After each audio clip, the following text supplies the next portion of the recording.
Welcome back. Let's pick up our conversation now with Senator Williams. You've been leading the force for some time of the state's criminal justice reforms. Can you spotlight a piece of legislation that you are most proud of? Yeah, sure thing. When I got to the Missouri Senate, I recognized quickly there had not been the voice of a black male in over 2 decades.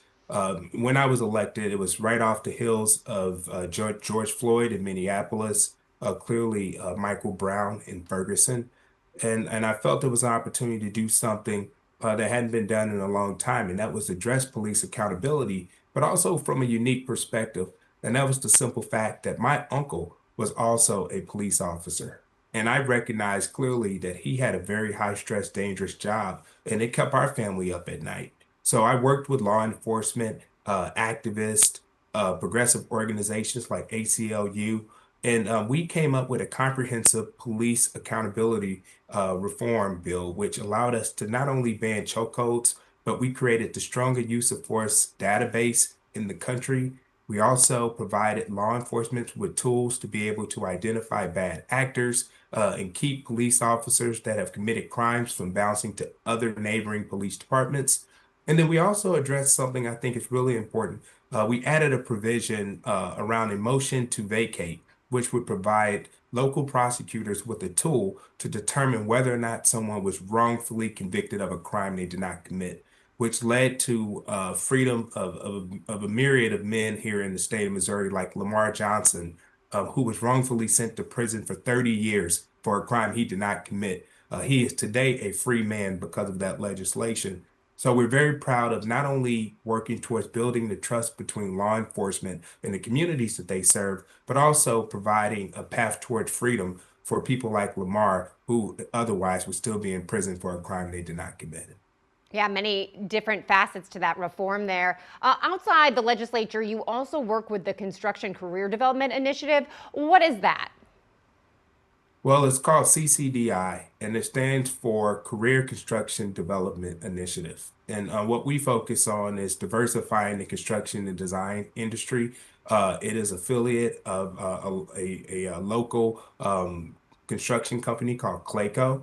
And Clayco basically works close with us as well as general contractors throughout the country to identify talent to go and work within their companies. So we're identifying engineers, architects, project managers, individuals who may not be interested in going to college and potentially go directly into the workforce through partnerships with local labor unions.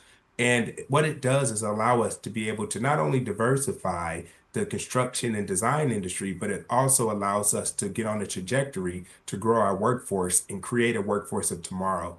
So we're really excited about the work we do, not just here in St. Louis, but throughout the country, identifying that talent. We also have provided roughly $1 million in scholarships, which allows us to send students to college and help them be able to afford not only their tuition, but also put them on a trajectory with mentorship as well as internships to be able to go into meaningful careers of their dreams.